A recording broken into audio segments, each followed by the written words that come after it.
இந்து மக்கள் கட்சி மாநில துணைத் தலைவர் பாலாஜி. சமீபத்தில் ஓபிஎஸ் அவர்கள் திமுக முதலமைச்சர் ஸ்டாலின் சந்தித்து பேசியிருக்கிறாங்க. தேசிய ஜனநாயக கூட்டணியில் நாங்கள் இல்லை, வெளியே போயிட்டோம். அதுக்கு நான் பிரதம மந்திரி சந்திக்கலான்னு பார்த்தோம், எனக்கு அனுமதி கிடைக்கல, அதனால் வெளியே போயிட்டோம் அப்படின்னு சொன்னார்.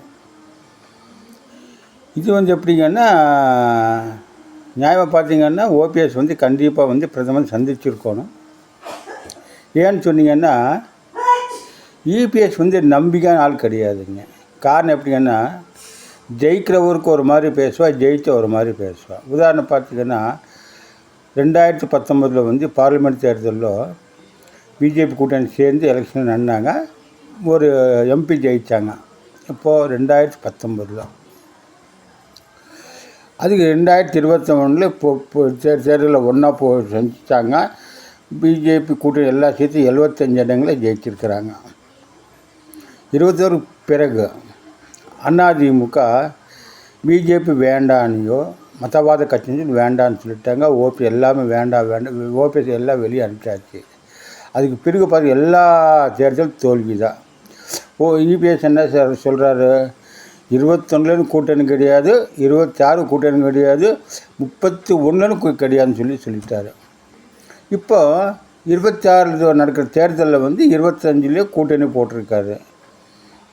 இதுக்கு முன்னாடி வேண்டாம் சொன்ன இன்றைக்கே கூட்டணி போடுறாங்கன்னா, பிஜேபியோ ஓபிஎஸ் யார் இல்லாமல் வெளியே போயிட்டான்னு பேச்சு ஓட்டு போயிட்டான்னு வச்சுக்கோங்க, அதிமுக கண்டிப்பாக 50 சீட்டு ஜெயிக்காதுங்க. காரணம் அதிமுகவில் இபிஎஸ் மேலே யாருக்கு நம்பிக்கை இல்லாமல் போயிடுச்சு. அதிமுக ஆட்சிக்கு வரோன்னு நினச்சிங்கன்னா பிஜேபி அதோட கண்டிப்பாக வேணும். பிஜேபி இல்லாமல் அதிமுக தேர்தலில் ஜெயிக்கவே முடியாது. ஒன்றும் தேசிய ஜனநாயக கூட்டணியில் நிறைய பேர் கூட்டணி இருக்கிறாங்க. யாருமே பிறகு வரல. ஏன் வரலன்னு சொன்னீங்கன்னா, அவங்களுக்கு சந்தேகம் இருக்குது. என்ன சந்தேகம்னா, பிஜேபி அதிமுக கூட்டணி வருகிற தேர்தல் வரைக்கும் 2020 தேர்தல் வரும், அந்த கூட்டணி இருப்பாங்களா இருக்க மாட்டாங்களா, பாதி ஒன்றா அது ஓடி போயிடுவாங்க. அந்த சந்தேகத்தில் யாரும் உள்ளே வராமல் இருக்கிறாங்க. என்ன நினைக்கிறாங்க, ஜனவரியில் முடிவு பண்ணிக்கலாம், ஜனவரியில் எப்படி அது முடிவு பண்ண அப்படி கருத்தோடு இருக்கிறாங்க. இவங்க என்ன சொல்கிறாங்கன்னா, அதிமுக பெரிய கட்சி அப்படின்னு சொல்கிறாங்க. இப்போது அந்த அம்மா காலத்துலேயோ எம்ஜிஆர் காலத்துலேயோ இப்போ இல்லை. இப்போ இப்போ அதிமுக டம்மி பீஸ் மாதிரி தான். பிஜேபி இல்லாமல் அதிமுக 50 சீட்டு ஜெயிக்காதுங்க. ரெண்டாவது பிஜேபி கூட்டணி தனியாகவோ அதிமுக தனியார் நின்னீங்கன்னா அதிமுக கூட்டணி யாரும் சேர மாட்டாங்க, பிஜேபி கூட்டணி இதெல்லாம் சேருவாங்க. மூணாவது ஸ்ட்ராங்காக உருவாக்குறாங்க. அந்த சமயத்தில் என்ன ஆகுன்னா, அதிமுக 2வது இடம், 3வது இடம், 4வது இடம் அதுக்கெல்லாம் போயிடும். ஜனங்கள் டிபாசிட்டே வாங்க முடியாது. கடைசியில் ரொம்ப கேவலமான தோல்வி பண்ண வேண்டிய சூழ்நிலை அதிமுக போகிற. அது தெரிஞ்சு தான் பிஜேபி கூட்டணி வச்சுருக்கிறாங்க. இப்போ தினகரனில் கூட்டணி தயார்னு சொல்லிட்டு இருக்கிறாங்க. தினகரன் கூட்டணி நீங்கள் வேண்டான்னு சொன்னீங்கன்னா, தினகரன் மூலியமாக தமிழ்நாட்டுக்குள்ளே ஒரு 20-25 இடங்களில் தோல்வி அடைக்கிறாங்க ஏடிஎம்கே அதிமுக. தினகரன் இருந்தால் மட்டும் 25 இடங்களில் ஜெயிக்கிற வாய்ப்பு இருக்குது, டோட்டலாக சொல்கிறேன். அதனால் அவர் வேணும்னு சொல்கிறாரு. ஓபிஎஸ் ஏன் வேண்டான்னு சொல்கிறாருன்னா, ஓபிஎஸ் நிறைய பண்ணியிருக்காருன்னு. ஒரு ஆட்சி வரோன்னு சொன்னீங்கன்னா, ஜெயிக்கோன்னு சொன்ன எல்லோரும் ஒன்றா சேர்ந்ததாக பண்ண முடியும். 10 ஓட்டு இருந்தாலுமே தேவைதான். 10 ஓட்டுக்கு மதிப்பு இருக்குது. ஜெயிக்கிற கட்சிக்கு சொல்கிறேன். தோல்வி கட்சிகள் அது கணக்கே இல்லை. 1000 ஓட்டுன்னு கணக்கு கிடையாது, எவ்வளோ கணக்கே கிடையாது. இப்போ தான் தோல்வி அடிக்க போகிறோம். 1000 ஓட்டு இருந்தால் தோல்வி தான், 10,000 ஓட்டு தான், ஒரு ஓட்டு இருந்தாலும் தோல்வி தான். தோல்வி கட்சி பண்ண பேச எந்த பிரயோஜனம் கிடையாதுங்க. அதனால் காரணம் எப்படின்னா, பிஜேபி இல்லாமல் அதிமுக ஆட்சி பிடிக்க முடியாது. பிஜேபி இல்லாமல் எந்த கட்சி கூட்டணிக்கு வராது. காரணம் இபிஎஸ் ஒரு டம்மி பீஸ் தான். எந்த விதமான இது கிடையாது. இப்போ கூட்டணி சொன்னாங்க இல்லையா, கூட்டணி நிறைய வருதுன்னு, அது எல்லா கட்சிக்காரும் வராமல் இருக்கும் கிடையாது. அப்புறம் நிறைய பேர் சொல்கிறாங்க, ஏடிஎம்கேவும் விஜய் கூட்டணி வச்சாங்கன்னா பிஜேபி கழட்டி விட்டுறாங்கன்னு. அது எப்படிங்கன்னு சொன்னீங்கன்னா, ஒரு காமெடி மாதிரி இருக்குது. விஜய் நான் தான் முதலமைச்சர்னு சொல்கிறாரு. சரி, அவரும் முதலமைச்சர். இபிஎஸ் வந்து நான் தான் முதலமைச்சர், அண்ணாதிமுக அவரு சொல்கிறாங்க. அப்போ யார் 2 பேரும் முதலமைச்சருங்க?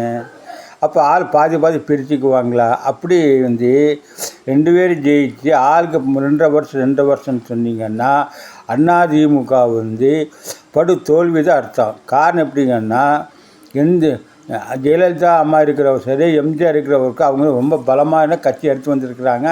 எந்த கூட்டணி இருந்தாலும் அவங்க தான் முதலமைச்சர் இருந்தாங்க. ஆனால் இன்றைக்கி இருக்கிற முதலமைச்சர் விஜய் பாதி பிரித்து கொடுப்பாரா? கொடுக்க மாட்டார். சரி, விஜய் வந்து முதலமைச்சர் இவரே இருக்கட்டும் சொல்லி அதிமுக இருக்கட்டும் அவர் முடிவு பண்ணுவார். அவர் முடிவு பண்ண மாட்டாங்க. அப்படி முடிவு பண்ணுறவங்கன்னா நம்ம கமல்ஹாசன் மாதிரி விஜய் வந்து அதிமுக சேர்ந்தீங்கன்னு வச்சுக்கோங்க, ஒரு எம்பி சீட்டோ 2 எம்பி சீட்டோ கொடுத்துருவாங்க. அவங்க கட்சியில் ஒரு 4-5 பேருக்கு எம்எல்ஏ சீட்டு கொடுத்துருவாங்க. விஜய் வந்து ஒரு எம்பி ஆகி டெல்லியில் போய் எப்படி கமல்ஹாசன் கட்சி என்னாச்சு, நேராக வந்து திமுகவில் சரண்டர் ஆகிட்டாங்க. இப்போ என்ன அவர் சூழ்நிலை எப்படிங்கன்னா, அவருக்கே ஒரு எம்பி சீட்டு கொடுத்துருக்காங்க. யாருக்கு? கமல்ஹாசனுக்கு.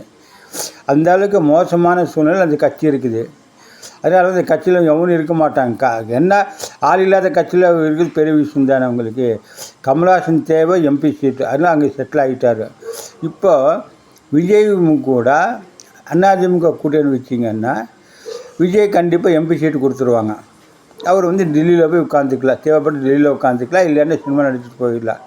ஆனால் எந்த ஜென்மத்துக்குமே விஜய் வந்து அதிமுக முதலமைச்சருக்கு ஒத்துக்க மாட்டாங்க. அதே மாதிரி அதிமுக இபிஎஸ் விஜய் ஒத்துக்க மாட்டாங்க. அப்போ பேசிக்கில் 2 பேருக்கு அண்டர்ஸ்டாண்டிங் இல்லை. அப்படி இருக்கிறப்ப எப்படி கூட்டணி வரும்? இவனாக கல்பனை பண்ணிக்கிறாங்க, அவ்வளோதான். பிஜேபி சொல்கிறீங்கன்னா பிஜேபி வந்து இந்த 2026 வந்து முதலமைச்சர் வேட்பாளர்னு சொல்லி ஒன்றும் அனௌன்ஸ் பண்ணவே இல்லை. அதே அண்ணாமலைஜி இருந்தாங்கன்னா கண்டிப்பாக அந்த சூழ்நிலை வந்திருக்கும்.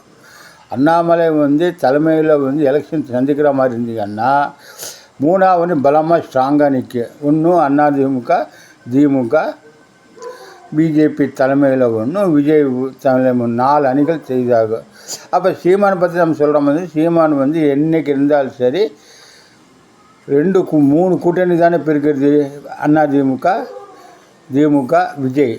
4ஆவது வந்து சீமான் வரப்போகிறாரு. இல்லை மொத்தமே 2 கூட்டணி இருந்தால் வச்சுக்கோங்க. அதிமுக கூட்டணி 1, திமுக 2 இருந்தீங்கன்னா 3ஆவதுக்கு சீமான் வந்துடுறாரு. அவ்வளோதான். காரணம் எப்படிங்கன்னா, சீமான் வந்து கடைசியில் வந்து வரப்போகிறாரு. கடைசியில் இருந்து முதல் இடத்துல வந்துடுவாருன்னு வச்சுக்கோங்களேன். ஏன்னா ஈரோட்டில் என்னாச்சு, இடைத்தேர்தலில் அதிமுக நிற்கவே இல்லை, யாரும் நிற்கவே இல்லை. அவர் வாங்கின 16 ஓட்டு தான், 16% ஓட்டு தான். இதனால் நீங்கள் என்ன சாதிக்க முடியாது. 16 ஓட்டு வச்சு நீங்கள் என்ன பண்ண போகிறீங்க? ஒன்றும் பண்ண முடியாது. ஆனால் அதனால் வந்து சீமான் வந்து என்றைக்கு இருந்தாலும் 3 இல்லை 4 இடம் தான். 3 இடம் 3 கூட்டணி வச்சா 4ஆவது வந்து சீமான் தான். சீமான் பற்றி எந்த பிரயோஜனம் கிடையாது. அவர் வந்து 4 இடத்துல இருப்பார். அவர் எந்த ஜனத்துக்கு ஆட்சிக்கு வரப்போகிறதில்ல, நடக்காத விஷயம். அவர் ஒரு டைப் அது வேஸ்ட் பேசுகிறது. சரி, அதிமுக வருவோம். ஓபிஎஸ் வந்து கூட்டணி இல்லாமல் விஜய் பக்கம் போயிட்டாருன்னா வச்சிங்கன்னா அதிமுக கால்வாசி பலம் குறையும்.